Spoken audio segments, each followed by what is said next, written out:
Bismillahirrahmanirrahim. Uluslararası yardım kuruluşu olan İHO Ebrar bugün ilimize Kutu Doğum Haftası münasebetiyle 40 fakir ailemize giyim yardımı yapmaktadır. Bu vesileyle yardımda bulunan kardeşlerimize Allahu Teala razı olsun inşallah. Allahu Teala çalışmalarını arttırsın. Rabbim tüm çalışmaları kendi izzet-i dergahında kabul eylesin. Yardımda bulunan tüm kardeşlerimize teşekkür ediyor. Allahu Teala hepsinden razı olsun inşallah.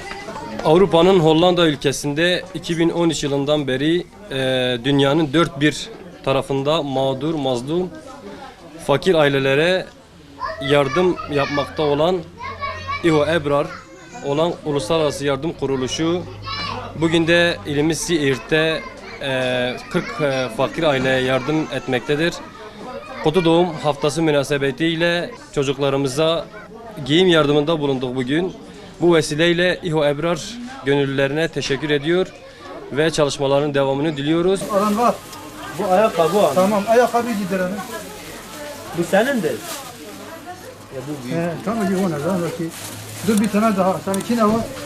Benimki ceket ile şey var. Tamam.